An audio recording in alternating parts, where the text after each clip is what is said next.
Hi, welcome everybody. So this is June. We're talking about, and we are approaching the summer solstice. And I don't know if you can feel any of the energy that's been going on, and that's been building up. But there are so many cool stuff happening around and on the summer solstice. So we have been talking about the extras. What are we doing during the solstices, the equinoxes, and now most especially for the summer solstice? So there's this whole wonderful thing you can do. You can actually practice at home about writing letters. So you done that for a couple of years, Diane. Yeah, yeah, probably 5 or 6 years. So it was a great teaching from our spiritual teacher. And it was, yeah, I think this will be the sixth year, perhaps. And she calls it the incantation. So you write these letters to yourself each of the seasons. So we did, starting with summer solstice, you write a letter to your future self as yourself now, or you write a letter from your future self to you now. So it's this ancient future wisdom. So and it's an Aquarian classroom. So you do it the way that you really feel like you want to do it, whatever's coming through you. So on June 20th, you sit down and you write a letter to yourself from fall equinox or vernal equinox to yourself on June 20th. Or you write a letter to yourself from June 20th, from vernal equinox to your June 20th self.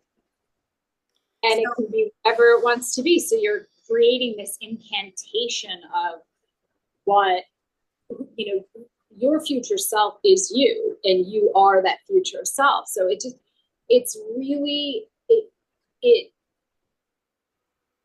I don't want to articulate the experience because who am I to tell what the experience? I can only say what my experience has been, but it's so magical that I just want to say, try it if it speaks to you. And then you do the way it was taught to me was that you write on summer solstice, because summer solstice is the most energetically powerful day of the year.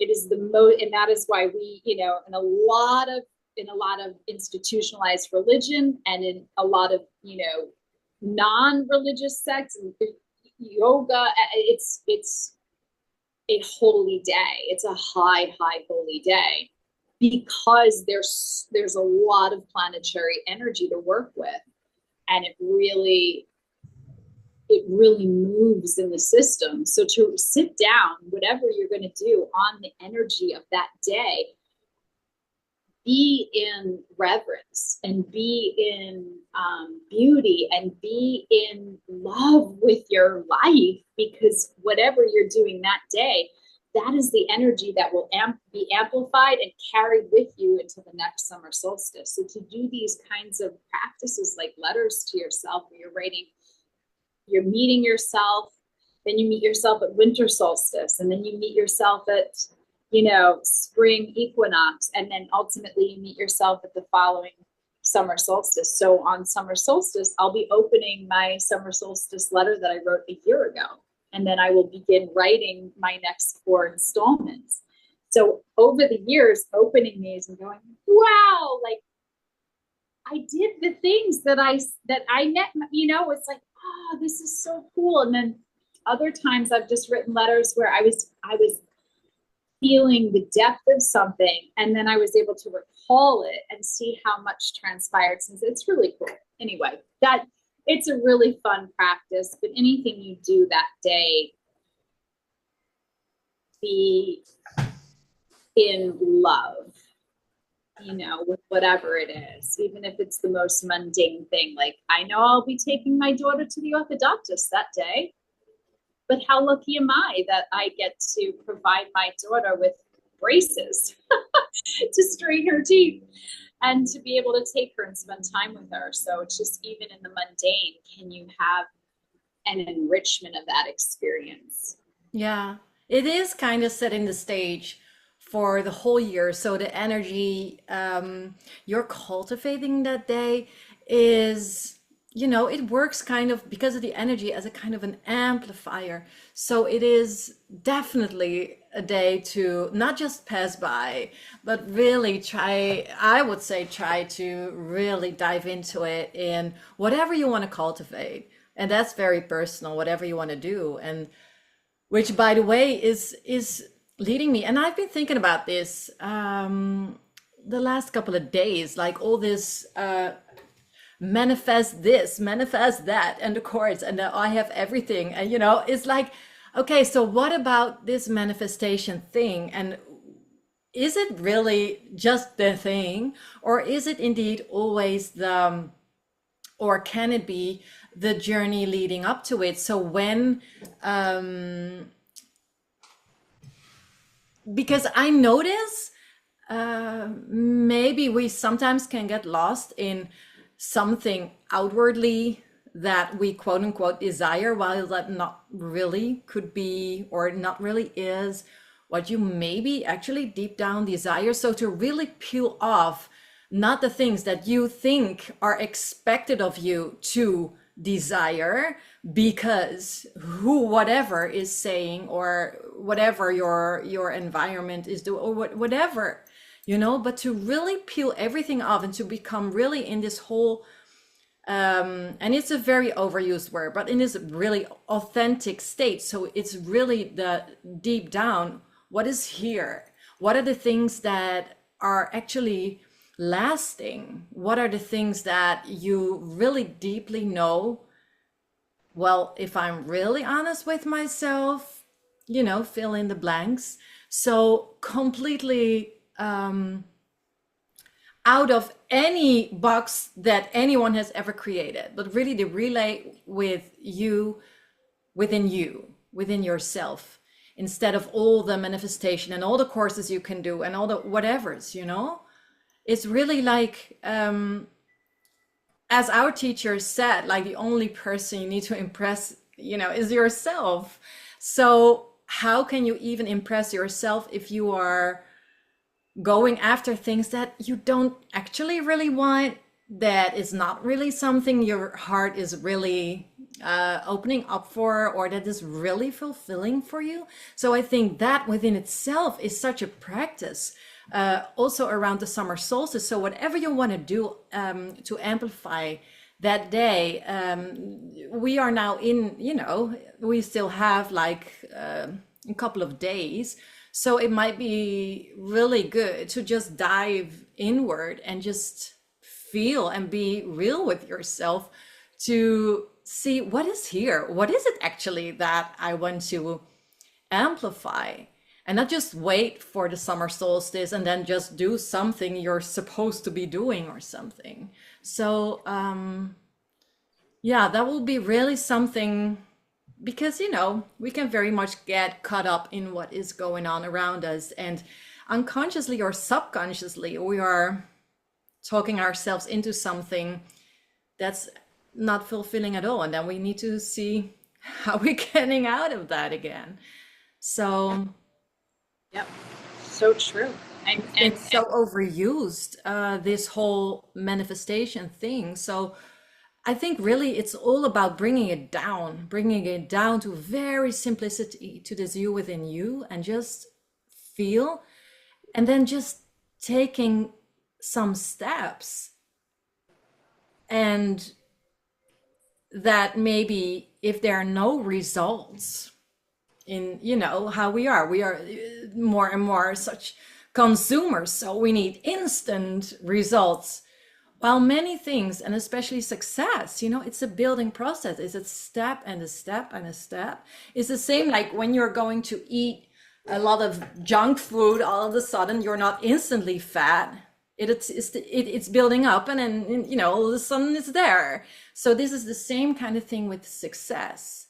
And so, what do you do when you actually have this authentic desire? You really feel like, oh, this is really the thing that I really want to go for. And the results are not here immediately or within a short amount of time. So, to really keep backtracking every time again, like, why did I want this again? Why? Oh, yes, this is it. So you can keep going back to that moment. Well, a fun practice that I know we've been working with, kind of on the scrambled eggs theory, is I I've personally been inverting my vision on myself, like saying things like, okay, this is my desire. Oh, I hate that. And then see what comes up. Like, oh, I would never want a new Mercedes. And then I'm like, that's wow, no, I really, really do.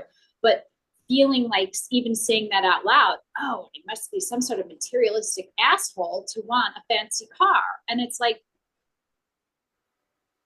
what? What? I am not. Why would I believe that that would be not okay to desire a beautiful, beautiful car that would make me feel amazing? Like, why on earth would that be bad? But then also doing, a double gut check, if you will, and saying, okay, do I really, really want it? Oh, like, oh, and then other things like, sometimes it's just dusting off the old desires and taking a different perspective on them and saying, well, I've carried this desire around for so long. Let me dust it off and take a look at it and see if it still makes my heart skip a beat. And that is, like you said, a completely you and you. So there's that piece of it, like, because perhaps some of us are on the side where it's like we have cultivated desires that feel deeply true to who we are, and we're not afraid to express them, but we've been carrying them and then letting other things distract us. And like you said, I mean, succession means kind of, but at the same time there is no time, so things, who's to say that it has to take a long time? These are all, I guess, more questions of pondering in the days leading up to the solstice, where we can really, really reorganize, what it is that really does make the heart beat, and not like the head, like we've said, the head just always with the freaking trumpet. You shouldn't do it. Go da da da da. Oh, that goal is too big. That vision's too grand. You can't do that. You're too old. You're too ugly. You're too this. You did. So go distract yourself and do this stuff over here. And don't admit that you want $1 million, because then you're an asshole. Like you're not spiritual if you want to have a piece of nice gold jewelry. But like, what? We're all just here. And like we've been saying this week too, like we all get a seat at the table. So being able to just throw the desire into the washing machine, see what comes out on the other side. And then another question we've been asking ourselves this week is, if you already knew, and I mean personally, like I think it's funny, right? Like we're all kind of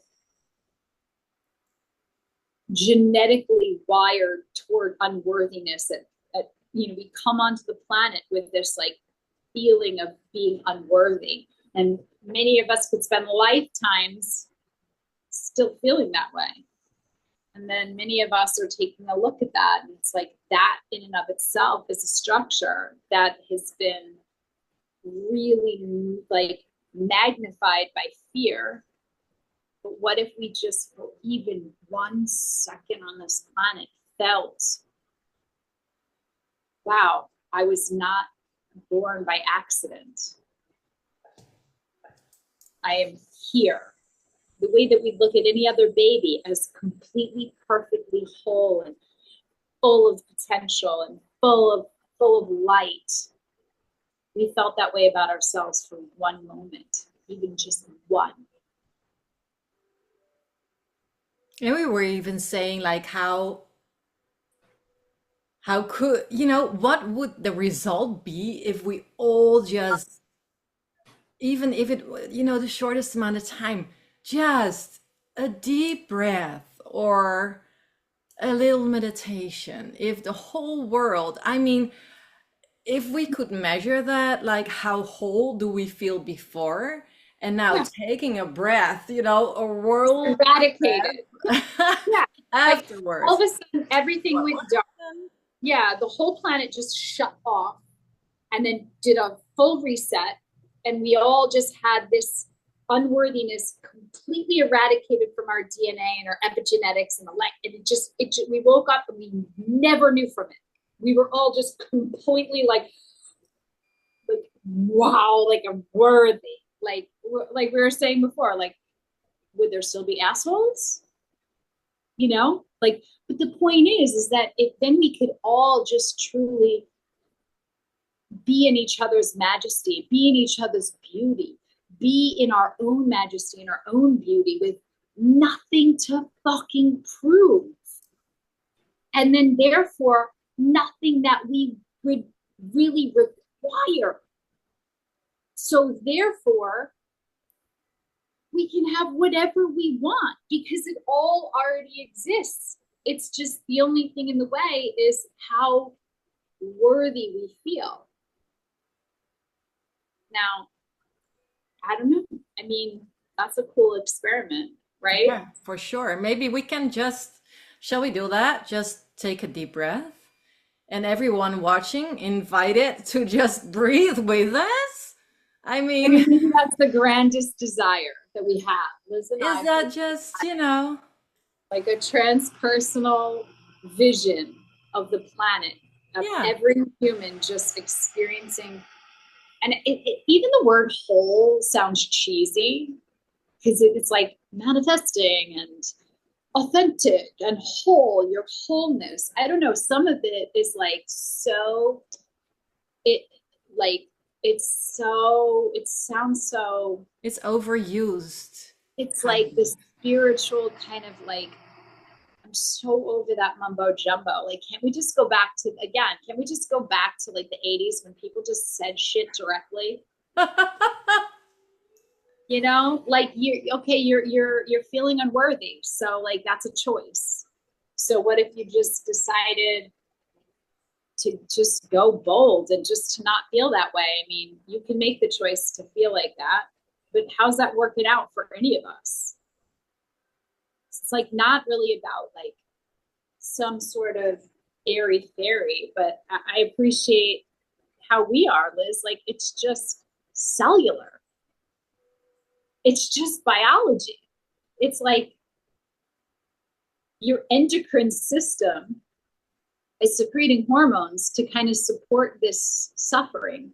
And then it becomes like an addiction versus and what were we saying this week too? Like, I don't have to believe it to know it. Now, as a scientist, that makes my brain fart. That hurts my brain. And I love it so much. I don't have to believe it to know it. No, sometimes there are just things that are so, you couldn't imagine being it any otherwise, but there's no belief Evidence. involved. It's just here. You just never thought about it. So some things aren't here to believe, it's just here.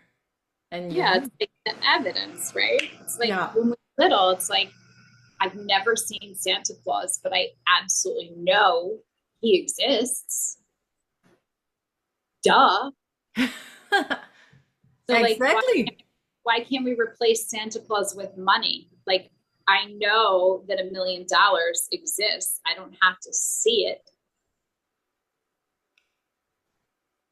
Yeah. It's To know that it's work. there. Yeah, It is there. and that it could be, underneath your Christmas tree to say, like, it's just, we don't have to, we spend so much energy looking for evidence and trying to believe something before knowing it. Yeah, and I think regarding the feeling whole and the wholeness, actually, when you take certain things out, you might value. So, what if a desire is, having a certain amount of money or something? So, what if that money is not here? Yeah, You still feel whole. You right. know, that's kind of the question. It is That's, the scrambling the egg. It is really going scientific on your whole system. What's going on here?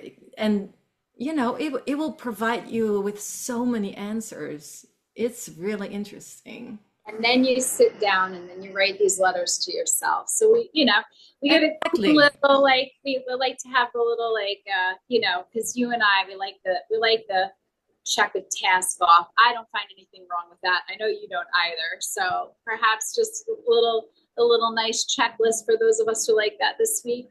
You want to do some letters to yourself. Great practice. See what comes up. In our continuation of scrambling the eggs, perhaps just, throw your desires in the washing machine. See, Yeah, see what comes up. yeah, see what's there for you, and then maybe just a one breath moment in time and experience the sensation in your actual energetic anatomy.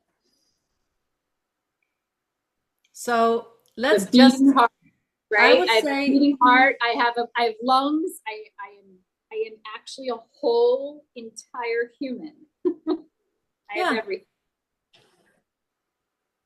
let's One take a moment. deep breath now. Let's just do that. Take a deep breath or a couple.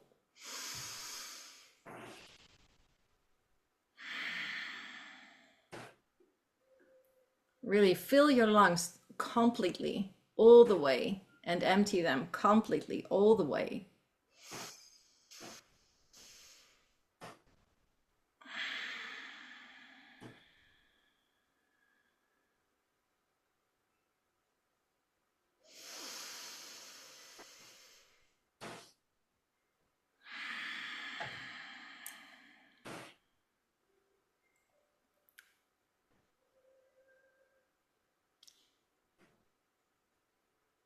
And just notice how you feel.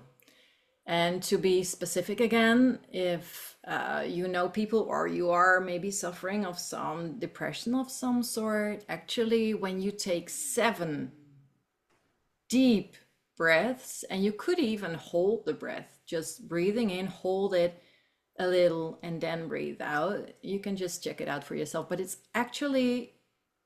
doing so much in the whole body. It is actually impossible to get depressed. So know that there's a lot, this is the yogic teaching. Just try it out for yourself. And everyone feels different after 1 deep breath, after 2, 3, 7 deep breath. Just figure it out for yourself. We can say a lot, but in the end, the experience itself is saying everything. So just, it's doing a lot, and it's rearranging a whole lot, and it's shutting down a lot of chatter there. And just, just a couple of simple deep breaths. Welcome to the convention of aliveness, right? Yes. Side of, Amen. I mean, that breath is life. You don't have to be a scientist. I mean, and then we get to experience that until there isn't one. And then when there isn't a breath, wow, I want to be here now. Mm-hmm. So as I'm breathing, thought back to your reference to Aerosmith this week and Love in an Elevator. I Ah, mean, Tyler, the lungs on that guy, like his lung I capacity, know. it's everyone always said, oh, his mouth, but I'm like, his lung, and he's just like skinny, but like to wail, like nobody wails like Steven Tyler. I mean, shit, that's the song for today. Love in an Elevator. Love in an elevator. Experience that on Solstice, and you will take Yes. energy with you the whole year. And it's like, yeah, can we just, Aerosmith it up? I say, let's call this happy solstice, everyone. And they're also super cool because, they vibe with Run DMC. So like I every hip mean, girl from New York is like, and I grew up on Aerosmith because my dad loved them, but like, then it was this, I live in New York. These dudes are around the corner for me. The Run freaking DMC, and now they're together. I mean, can we feel the wholeness of that? yeah, for sure. All right. Well, thank you all so much. And we'll see you next time. Happy pre solstice, everyone. Satnam. Ciao.